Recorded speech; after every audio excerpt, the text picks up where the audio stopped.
आज हम लोग हिंदी व्याकरण पढ़ने जा रहे हैं। इसमें एक टॉपिक है, एक अध्याय है संज्ञा। हम लोग आज पढ़ते हैं संज्ञा। तो अक्सर जो बच्चे को डराया जाता है, एक नाम है, वो नाम है संज्ञा।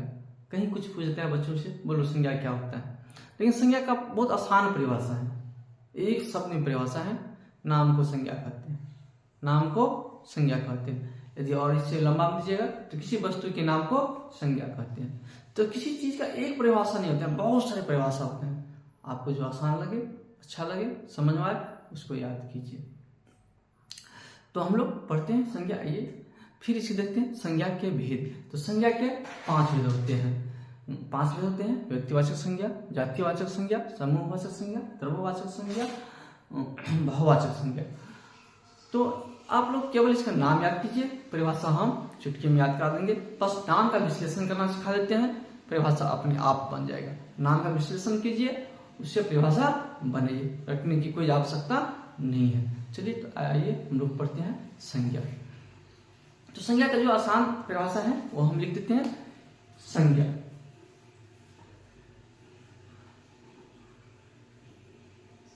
किसी वस्तु के नाम को किसी वस्तु के नाम को संज्ञा कहते हैं। संज्ञा कहते हैं, कहते हैं। या जैसे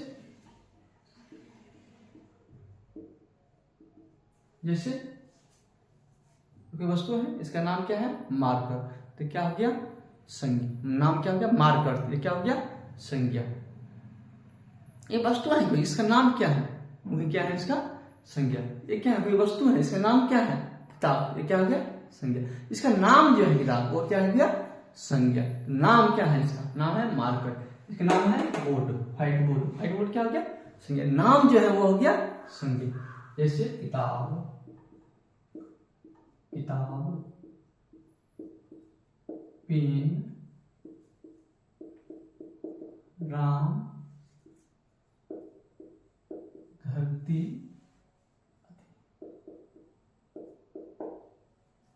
ये सब क्या होगा? किसी वस्तु के नाम जो है। हमारा नाम क्या है? वो नाम क्या है? संज्ञा है। तो बहुत सारे हैं, तो आप इसको डिवाइड करते हैं, अलग अलग भागों में बांटते हैं। तो संज्ञा को 5 अर्थ के आधार पर संज्ञा 5 प्रकार के होते हैं। अर्थ के आधार पर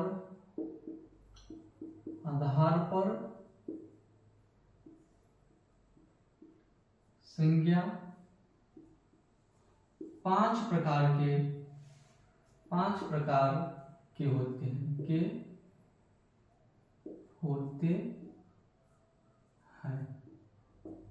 कितने प्रकार के होते हैं? 5 प्रकार के होते हैं।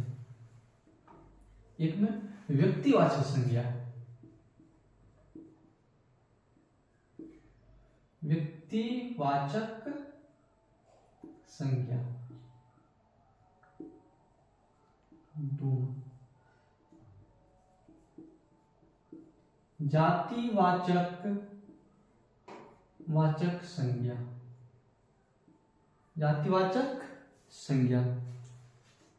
3 समूहवाचक संज्ञा,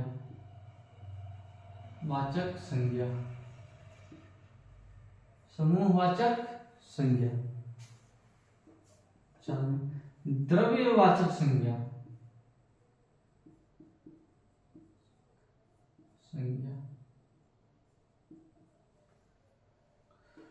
5 में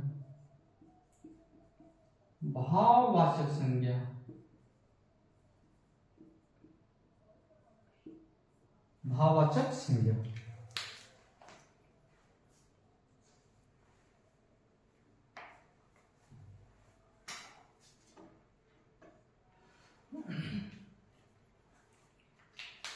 क्या हो गया? व्यक्तिवाचक संज्ञा, जातिवाचक संज्ञा, व्यक्तिवाचक संज्ञा, द्रव्यवाचक संज्ञा और बहुवाचक संज्ञा। नाम का विश्लेषण कीजिए।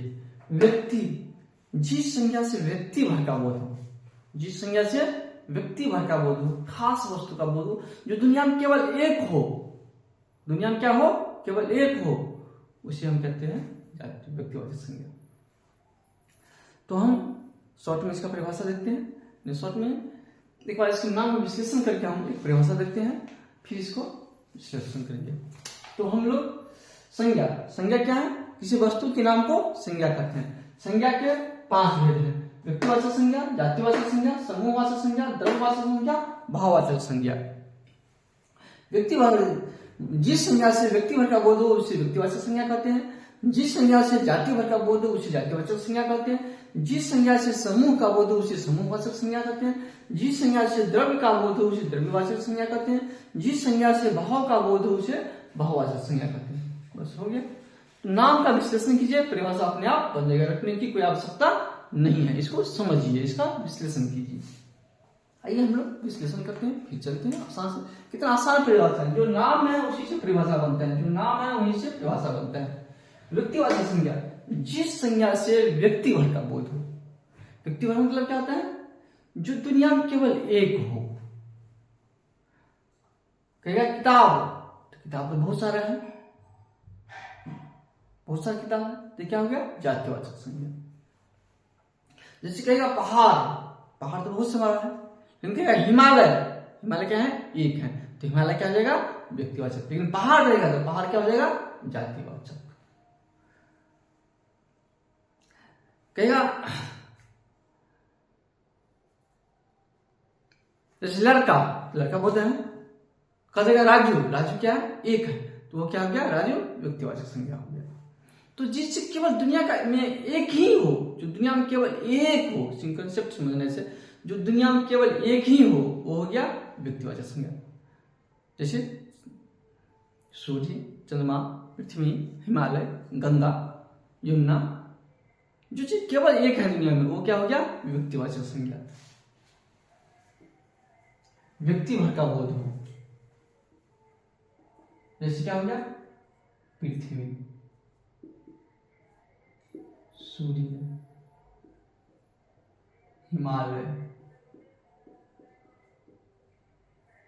गंगा इत्यादि, गंगा इत्यादि।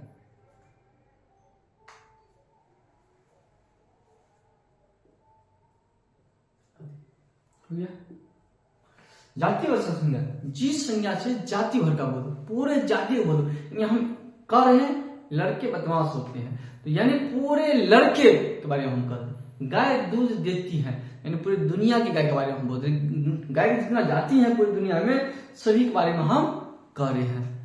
आम मीठा होता है, यानी दुनिया के सभी आम के बारे में हमने कह दिए, यानी एक शब्द से पूरी दुनिया को जिससे हम बोध कर देते हैं उसे हम कहेंगे जातिवाचक संज्ञा। किताब उपयोगी होती है, तो किताब मतलब दुनिया की सभी किताब के बारे में हम कह रहे हैं। यहाँ एक का बोध नहीं हो रहा है, एक किताब के बारे में नहीं कर रहे हैं, पूरी दुनिया की किताब के बारे में बोल रहे हैं। या कह देंगे यह गाय काली है, या काली गाय बीमार है, तो खास गाय के बारे में हम कह रहे हैं। यहाँ पर हम एक विशेष चीज बताते हैं, चलिए पहले देखते हैं। तो जैसे लगेगा इसका किताब, किताब, लड़का, लड़का, पेन आदि। इसमें ये क्या व्यक्तिवाचक संज्ञा है, पृथ्वी, केवल एक पृथ्वी है, किताब बहुत सारा किताब है, सूर्य केवल एक सूर्य है, लड़का बहुत सारा लड़का, पूरी दुनिया का लड़का है। तो जिससे केवल एक का बोध हो वो हो गया व्यक्तिवाचक संज्ञा, जिससे पूरी दुनिया का बोध हो वो हो गया जातिवाचक संज्ञा। अब आते हैं समूहवाचक संज्ञा, जिस संज्ञा से समूह का बोध हो, जिस संज्ञा से समूह का बोध हो उसे हम समूहवाचक संज्ञा कहते हैं। जिस संज्ञा से समूह का बोध हो उसे हम समूहवाचक संज्ञा कहते हैं। अपने से परिभाषा बनाइए, रखने की कोई जरूरत नहीं है, नाम से परिभाषा बनाइए। जिस संज्ञा से समूह का बोध हो उसे समूहवाचक संज्ञा कहते हैं। या कि हम सब परिभाषा लिखते चलिए। जैसे हो जाएगा क्या समूहवाचक में, दल, दल, सभा, मेला, अंगूर, चाबी का गुच्छा, चाबी का गुच्छा, गुच्छा आदि। जिससे क्या हो, समूह का बोध होते हैं। जैसे दल, दल में बहुत सारे व्यक्ति होते हैं। सभा, सभा में बहुत सारे व्यक्ति होते हैं। मेला, मेला में बहुत सारे व्यक्ति होते हैं। गिरोह, गिरोह में बहुत सारे व्यक्ति होते हैं। गुच्छा, गुच्छा में बहुत सारे होते हैं। अंगूर का गुच्छा, चाबी का गुच्छा। तो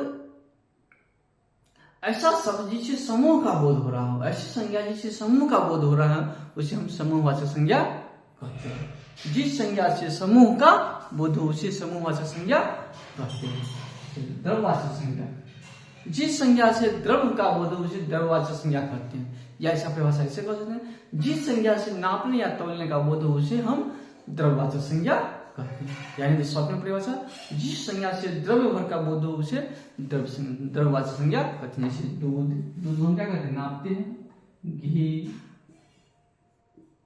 पानी, चाय, चावल, चावल, गेहूं, जिसे हम नापते या तोलते हैं उसे हम कहते हैं क्या, तो द्रव्यवाचक संज्ञा। भाववाचक संज्ञा, जिस संज्ञा से भाव का बोध हो, किसका बोध हो, भाव का बोध हो, उसके अच्छाई बुराई का बोध होते हैं, उसके गुण का बोध होते हैं, किसी वस्तु के गुण का बोध होते हैं, उसे हम कहते हैं भाववाचक संज्ञा। जैसे अच्छाई, बुराई, जवानी, बचपन, सुंदरता, ये सब क्या हो गया, भाववाचक संज्ञा। मिठास, मिठास, बचपन, बुढ़ापा,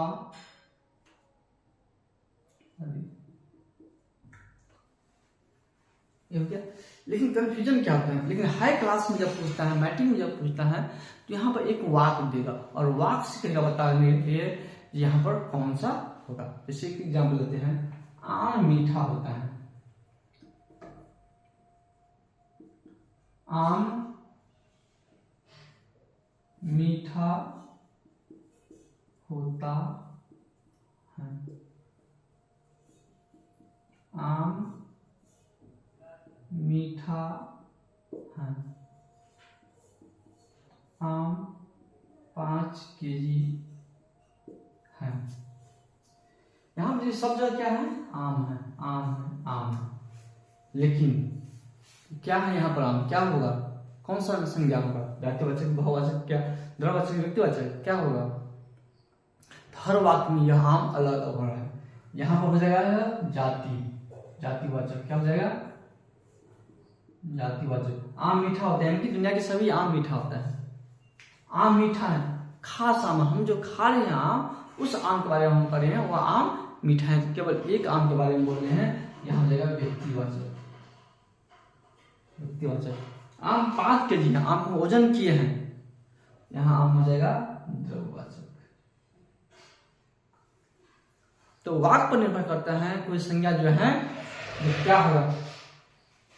वैसे तो हम मोटा मोटी बता दिए इसमें, लेकिन प्रैक्टिकली वाक्य से समझना पड़ेगा, वाक्य से समझना पड़ेगा कि कोई संज्ञा किस में आएगा। तो किसी वस्तु से एक का बोध हो रहा है, एक का केवल बोध हो रहा है, तो आएगा व्यक्तिवाचक में। जिससे पूरे समूह का बोध हो रहा है, पूरे दुनिया में जाति भर का बोध हो रहा है, वो हो जाएगा जातिवाचक में।